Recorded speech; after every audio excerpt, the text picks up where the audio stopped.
귀한 찬양 감사합니다.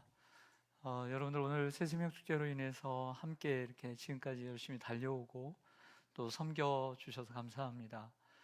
아무래도 손님을 큰 잔치를 열고 손님을 대접한다는 건 쉬운 일이 아닙니다. 여러분들이 많은 경조사 그리고 대소사를 거치면서 아시겠지만 이처럼 행사를 준비하는 과정도 쉬울 뿐 아니라 또 그 당일날도 쉬운 일이 아닙니다. 이렇게 함께 해주셔서 정말 감사하고 또 합력하여 선을 이루게 하신 하나님께 감사를 드립니다.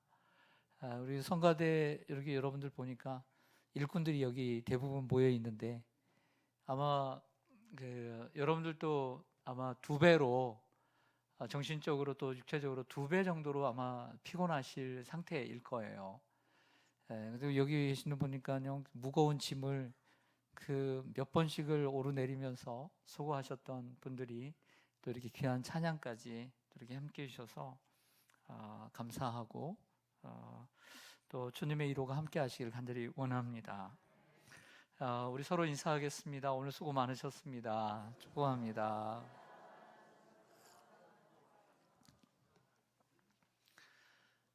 인생은 B에서 D까지이고 그 사이에 C가 있다는 말이 있습니다. birth, death, 출생부터 죽음 사이에 choice, C가 선택이 있다는 말입니다. 우리가 살아가면서 무엇을 선택하느냐는 대단히 중요합니다. 어떤 선택을 하느냐에 따라 우리의 인생의 방향이 결정되기 때문이죠. 선택의 중요성은 아무리 강조해도 지나침이 없습니다. 인생을 살아가면서 많은 선택의 기로가 있지만 그 선택 가운데 중요한 세 가지를 든다면 하나는 배우자에 대한 선택, 또 하나는 직업에 대한 선택, 그리고 또 하나는 신앙의 선택이 아닐까 생각을 합니다. 어떤 배우자와 만나 결혼을 해서 사느냐는 어떻게 보면 우리의 인생을 좌우할 정도로 중요한 선택이라고 할 수 있습니다. 또한 어떤 직업을 선택하느냐는 것은 인생에서의 보람을 좌우합니다. 나와 맞지 않는 직업을 선택했다면 평생 고된 멍에를 메고 살아가는 것과 같기 때문입니다. 결혼도 또한 중요하고 직업도 중요하지만 신앙에 대한 선택은 더 중요하다고 생각합니다. 결혼과 직업은 인생의 운명을 좌우하지만 신앙은 영혼의 운명을 좌우하기 때문입니다. 제임스 딥슨이라고 하는 사람은 이 세 가지 선택에서 후회가 없고 또 만족하는 사람은 인생에서 90% 이상 성취감을 누리고 살 수 있다고 얘기합니다. 어떻게 여러분은 배우자에 대한 선택, 그리고 직업에 대한 선택, 그리고 신앙에 대한 선택에 있어서 어느 정도 만족감을 가지고 계십니까? 묻겠습니다. 큰 소리로 대답하지 않아도 됩니다. 다시 태어나도 지금의 남편과 아내와 결혼하시겠습니까? 아멘?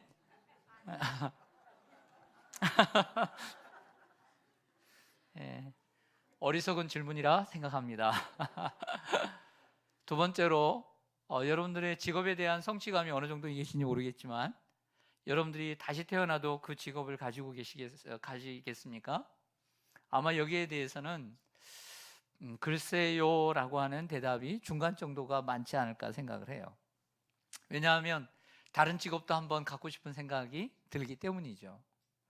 내가 지금 직업이 그렇게 나쁘진 않지만 그래도 다른 직업 하나 한번 갖고 싶은 그런 생각이 들 것입니다. 마지막입니다. 다시 태어나도 여러분들 기독교 신앙을 갖겠습니까? 네, 여기는 예스죠. 네. 오늘 함께 살펴볼 이 룻기의 말씀에도 선택에 대한 주제를 찾아볼 수 있습니다. 잠시 본문의 배경을 얘기하면 1장 1절에 이렇게 시작합니다. 사사들이 치리하던 때에, 이 시대는 이스라엘의 역사 가운데 아주 정치적으로 혼란스럽고 경제적으로 아주 척박한 암흑 시대에 있습니다.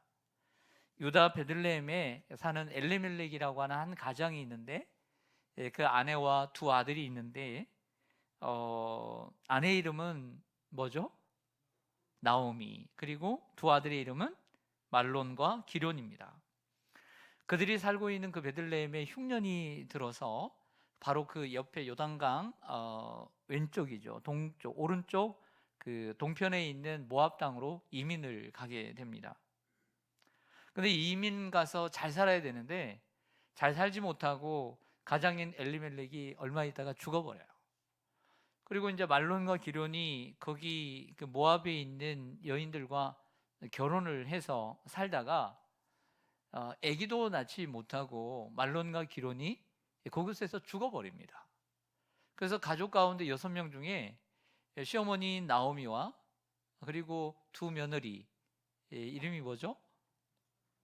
룻과 오르바, 이 3명밖에 없습니다. 남지 않았습니다. 이 생과두, 생과부 이 3명만 여인들이 남게 된 것이죠. 오늘 그 이야기를 하는 배경입니다. 저는 여기서 가족들의 선택에 대한 이야기를 좀 해보려고 합니다. 먼저는 가장인 엘리멜렉의 선택에 대한 이야기를 좀 해보려고 합니다. 여러분, 가장의 선택은 중요해요, 안 중요해요? 그래도 가장 영향력 있는 사람은 누굴까요? 가장이죠. 뭐 어쨌든 아내가 싫어도 싫다고 해도 가장이 고집을 피워서 하자고 하면 할 것 같아요, 안 할 것 같아요? 할 수밖에 없는 거예요. 엘리멜렉은 가장이죠. 21세기가 아니고 오래전 시대의 가장이면 뭐 영향력은 최고인 거죠. 이 엘리멜렉의 선택은 대단히 컸다고 봅니다. 엘리멜렉이라는 말은 엘, 하나님, 리, 나의, 멜렉은 왕이란 말입니다. 나의 왕은 하나님이시다, 이런 뜻을 가지고 있는 사람인데요. 이름은 너무 좋은데 그러나 하나님을 왕으로 모시지 않고 살았던 것 같습니다. 그는 유대인의 자손으로서 이 가나안 땅을 가지고 떠나지 말았어야 됩니다. 도리어 이방 사람인 아브라함은 갈대아 우르를 떠나 갈 바를 알지 못하고 가나안 땅으로 갔는데, 약속의 땅으로 갔는데, 도리어 이 엘리멜렉이라고 하는 사람은 유대인임에도 불구하고 그 약속의 땅을 저버리고 이 흉년이라는 환경 때문에 떠나버리는 이러한 사람이었다라고 하는 것이죠. 그러한 의미에서 엘리멜렉은 약속의 땅에 대한 비전이 그렇게 확고하지 않았다라고 보여집니다. 엘리멜렉이 약속의 땅에 대한 꿈과 비전이 있고 또 가나안 땅을 소중하게 생각했다면 그 흉년 하나로 떠나지는 않았을 것입니다. 더더욱 그들이 베들레헴에서 모압으로 이민을 갈 때 가난해서 떠난 게 아닙니다. 흉년이 들었지만 풍족한 가운데 그들이 떠났다라고 얘기하는 걸 볼 때 그들은 적지 않은 부자였습니다. 적지 않은 부자였고 하나님의 축복을 받고 있음에도 불구하고 그 흉년이라고 하는 하나의 계기를 통해서 이민을 가버렸다라고 하는 것은 무척 이기적일 뿐만 아니라 신앙적이지 않았다라고 볼 수 있습니다. 교회에 대한 꿈과 비전이 없는 사람은 신앙을 따라 움직이지 않습니다. 교회에 대한 꿈과 비전이 없는 사람은 일터와 그리고 관계로 인해서 움직이는 것을 보게 됩니다. 하나님을 믿는다고 하면서도 세상의 이해관계 때문에 쉽게 교회를 포기하고 교회를 옮기고 신앙을 포기하는 사람들이 있습니다. 엘리멜렉은 하나님 나라에 대한 소망을 그렇게 크게 갖고 있지 못했다라고 볼 수 있습니다. 하나님보다 세상을 의지했고 고난의 가치를 볼 수 있는 신앙의 눈이 밝지 않았습니다. 더더욱 하나님의 백성들과 함께 고난을 받는 것을 기뻐하지 않았습니다. 말씀을 자세히 보면 그가 풍족한 가운데 베들레헴에서 모압으로 떠났습니다. 아마 풍족한 가운데 떠난 것은 약속의 땅에 대한 꿈과 비전이 작았을 뿐만 아니라 이 가난한 이웃들과 함께 나누고 싶은 마음이 적었던 것이죠. 왜냐하면 어려운 시절에는 가난한 사람은 더욱더 가난해지고 부유한 사람은 그렇게 가난해지지 않기 때문입니다. 같은 동족에 대해서 나누고 싶은 마음, 함께 그들에게 이 어려운 때에 짐을 나눠주고 싶은 이러한 마음이 엘리멜렉에게는 별로 없었다. 그리고 자기 자신을 위해서 또 가족을 위해서 떠났고, 그리고 하나님이 주신 아브라함을 통해서 약속하신 그 약속의 땅에 대한 꿈과 비전이 적었다. 결국 엘리멜렉의 선택은 환경에 따른 선택이었고 신앙에 따른 선택이 아니었음을 보여준다는 것입니다. 결국 그에게 닥쳐온 것은 죽음이었고 가정의 몰락이었습니다. 존 스튜어트 밀이라는 공리주의자는 배부른 돼지가 되기보다 배고픈 소크라테스가 낫다는 말을 했습니다. 만족스러운 바보가 되기보다 불만족스러운 소크라테스가 낫다는 말입니다. 가난하고 배고픈 것을 좋아하는 사람은 없습니다. 하지만 진정한 가치를 위해 배고플 줄도 알고, 진정한 가치를 위해 가난해질 수도 있고, 진정한 가치를 위해 희생할 줄도 아는 사람이 되어야 합니다. 우리 인간은 떡만 먹고 밥만 먹고 빵만 먹고 사는 존재가 아닙니다. 우리 인간은 이러한 무한한 가치를 가지고 살아가야 합니다. 여러분들이 언제 어느 때에 선택의 기로에 설 때 가장과 같이, 가장이 역할이 큰데 정말 엘리멜렉과 같은 선택하지 말고요, 믿음의 선택하시기를 바랍니다. 약속의 땅에 대한 그런 가치, 정신을 가지고, 그리고 이웃과 함께 나누려고 하는 마음을 가져야 되는데 어려운 때에 나만 살겠노라고 그 풍족한 중에도 이민을 가버렸단 말이에요. 보통은 이민은 어려운 사람, 여기는 희망이 없다라고 생각하는 사람들이 가는 것인데, 풍족한 중에도 떠난 걸 보면 가난한 이웃들과 함께 나누지 못하겠다라고 하는 이기심이 발동한 것으로 보입니다. 두 번째로 또 하나의 가족은 나옴입니다. 우리 나오미 여전도에도 있는데요, 이 가정에 남은 사람은 나오미와 두 자부입니다. 그 나오미는 어떤 선택을 했는지 한번 1장 8절을 좀 보시겠습니다. 자, 상황이 이렇게 돌아가고 있으니까 여자 셋만 남았습니다. 1장 8절에 보니까 나오미가 두 며느리에게 이르되 너희는 각기 너희 어디로 돌아가라? 어머니의 집으로 돌아가라. 너희가 죽은 자들과 나를 선대한 것, 참 착했던 것 같아요. 시아버지와 남편들 그리고 나를 선대한 것과 같이 여호와께서 너희를 선대하시기를 원하며 라고 얘기합니다. 1장 11절로 가볼게요. 1장 11절에 보면 나오미가 이르되 내 딸들아 돌아가라. 아주 친근했던 것 같습니다. 딸이라고 부르죠. 여러분들 며느리를 딸이라고 부릅니까? 부르세요, 안 부르세요? 네, 마음이 내켜야 부르죠. 네, 부르시기를 축원합니다. 너희가 어찌 나와 함께 가려느냐? 내 태중에 너희의 남편 될 아들들이 아직 있느냐? 없다는 거죠. 자, 저를 보겠습니다. 그러니까 나오미가 셋만 남았을 때, 두 며느리와 자기가 남았을 때 어떤 선택을 하느냐? 얘들아, 날 따라와라 라고 했어요? 아니면 너희 고향으로 가라 그랬어요? 이것도 선택이죠. 왜냐하면 그 자리에서 뭔가 선택을 해야 돼요. 왜냐하면 자신은 베들레헴이 다시 풍년이 왔다는 소식을 듣고 돌아가려고 마음을 먹었으니까, 이제는 모압에서 떠날 생각을 했으니까 뭔가 결단을 내려야 되는 거예요. 이 며느리를 데리고 갈 것인가 말 것인가, 한 명만 그래도 좀 데리고 갈 것인가, 아니면 둘 다 놓고 갈 것인가. 그래도 그들은 거기가 고향이잖아요. 모압, 이방 땅이.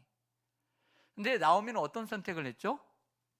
나오미는 너희들은 나를 따르지 말라. 너희 어머니의 땅으로 가라, 남아라. 이렇게 선택을 했던 것이죠. 이 선택을 여러분들 어떻게 생각하세요? 여러분들이 시어머니라고 했을 때 인간적으로는 너무 좋은 선택이라고 생각합니다. 너무나 인간적이에요. 현실적으로 보자고요. 가서 희망이 있습니까? 없죠. 그래서 남편이라도 있습니까? 없죠. 자식이라도 있습니까? 없죠. 이스라엘은 계대 결혼이라는 게 있어요. 만약에 형이 죽으면, 남편이 죽으면 그 동생이 결혼을 안 했을 때 그 동생이 남편이 되는 거죠. 또 그 동생이 또 죽으면 또 그 동생이 남편이 되는 것입니다. 뭐 남편이라도 있으면 또 애라도 있으면 줄 텐데 나오미에게는 막내가 없잖아요. 그러니까 줄 남편도 없는 거예요. 희망도 없으니까 돌아가라고 했던 것이죠. 인간적으로 볼 때 나오미는 탁월한 선택을 했고 훌륭한 선택을 했던 것으로 보입니다. 나오미는 자기의 필요보다 젊은 며느리들의 장래를 생각했기 때문이죠. 나이가 들었을 때 그래도 젊은 며느리가 곁에 있어주는 게 좋죠. 왜? 내가 나가서 일을 못하니까 며느리라도 나가서 일을 해서 나를 공양하고 그러면 너무 좋은 거죠. 며느리들을 모압으로 돌려보내는 나오미의 선택은 인간적으로는 잘한 선택입니다. 하지만 우리가 더 생각할 것이 있습니다. 신앙적으로는 잘못된 선택입니다. 어떤 학자가 이렇게 말했습니다. 나오미는 며느리들을 돌아가라고 설득하는 죄를 범했다. 무서운 말입니다. 죄를 범했다.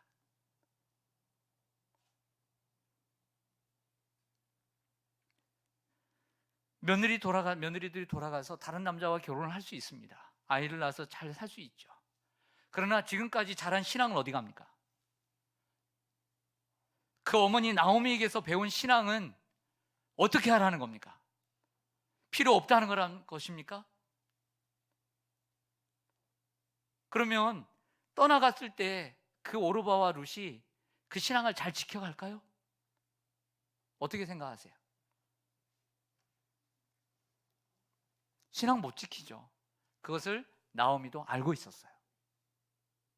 어떻게 알고 있었는지 15절을 보겠습니다.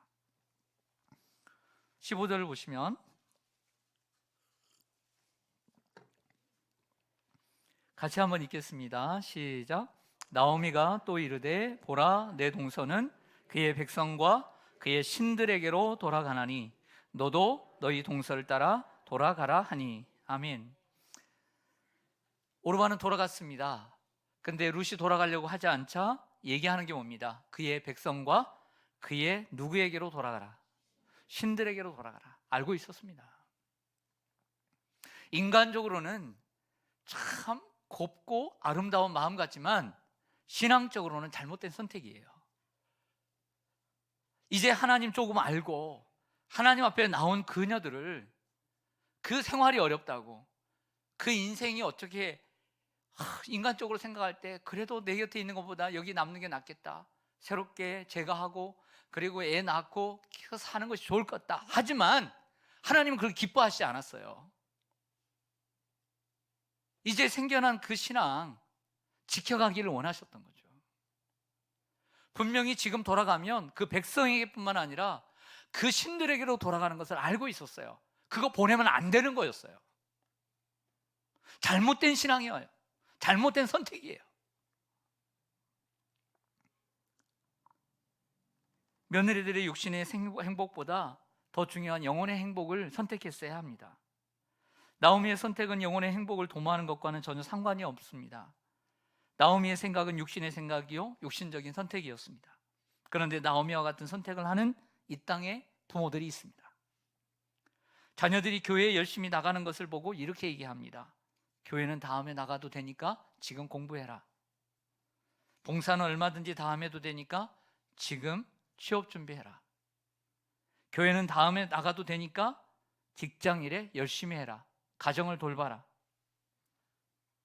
이것이 어찌 먼저 그의 나라와 그의 의를 구하는 일이겠습니까?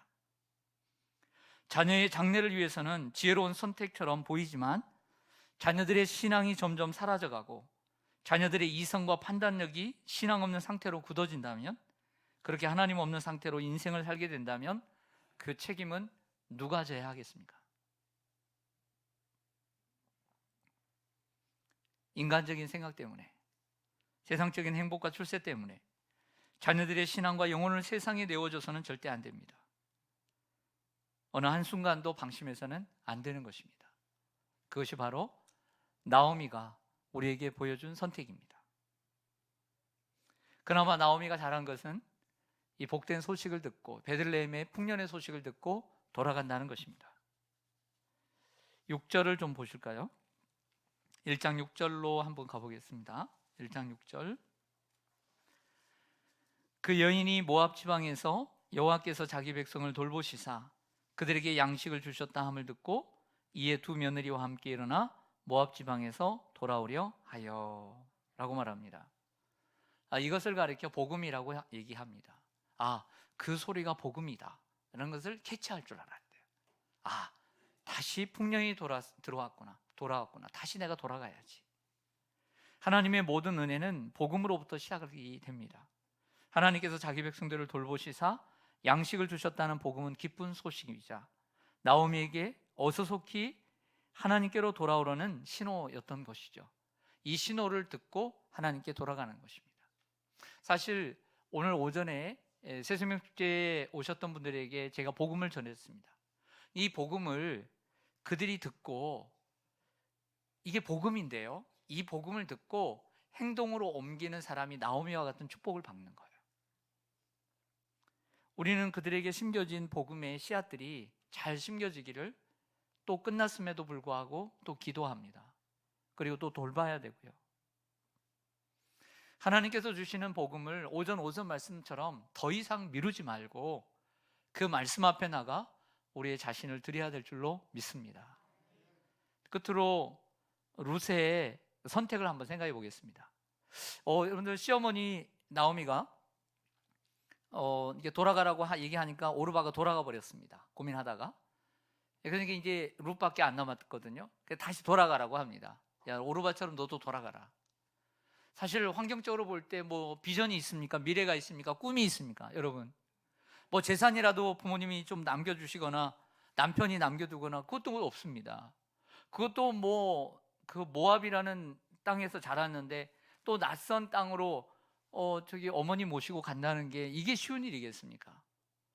세상에 이런 여자가 어디 있겠어요? 누가 따라가겠어요? 근데 끝까지 따라갑니다. 왜 따라간 줄 아세요? 신앙이 들어가서 따라간 거예요. 신앙이 있어서 간 거예요. 신앙이 어떻게 보면 1차적으로는 그 룻의 선택은 아주 도덕적인 선택입니다. 당시에 부모님을 섬기는 것은 당연한 인간의 도리라고 생각했기 때문이죠. 16절 상반절에 보시면 이런 말씀이 있습니다. 룻이 이르되 내게 어머니를 떠나며 어머니를 따르지 말고 돌아가라. 강권하지 마옵소서.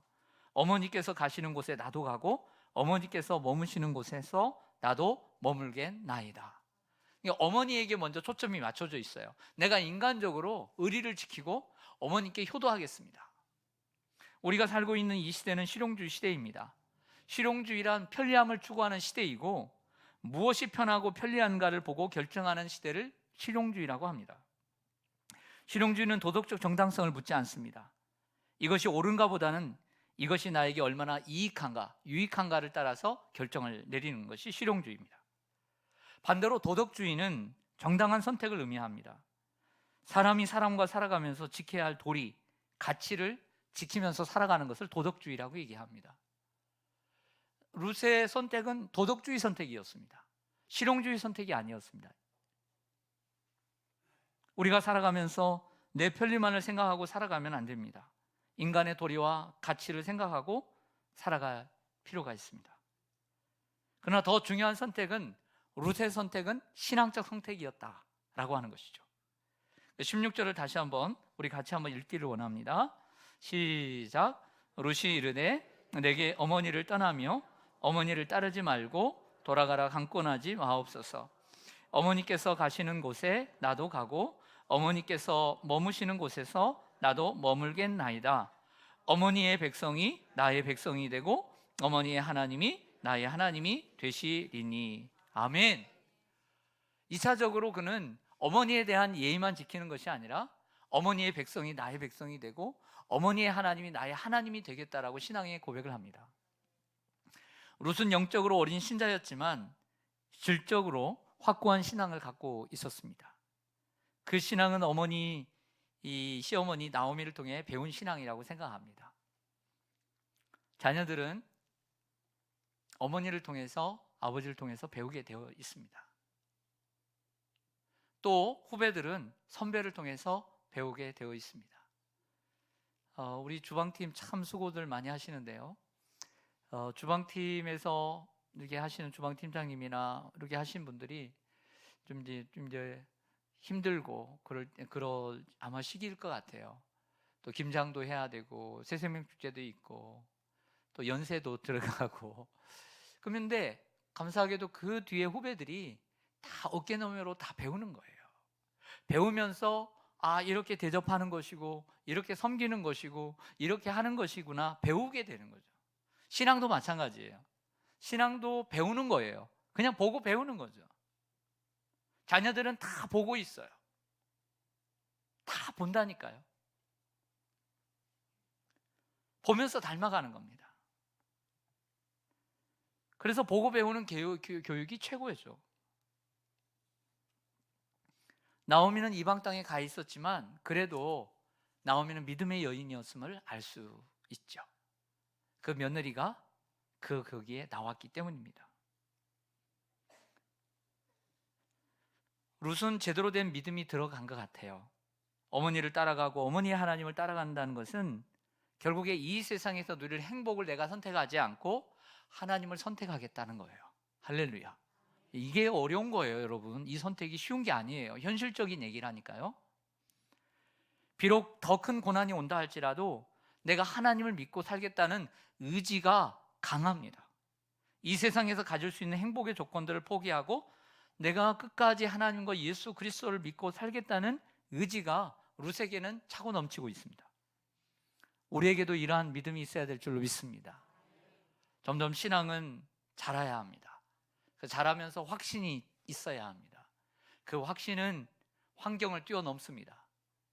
눈에 보이는 인간적인 상황을 뛰어넘고 하나님을 선택하게 되어 있습니다. 이게 신앙입니다. 우리는 살아가면서 선택할 기로에 많이 서게 됩니다. 어떻게 보면 오늘 하루 안에도 여러 선택의 순간들이 있었습니다. 선택을 잘했으면 참 잘했다, 내가 그때 잘했어 라고 만족스러워합니다. 근데 순간순간 찾아오는 선택을 잘 못했을 때 저는 아쉬워합니다. 그때 이렇게 할걸, 이렇게 말이죠.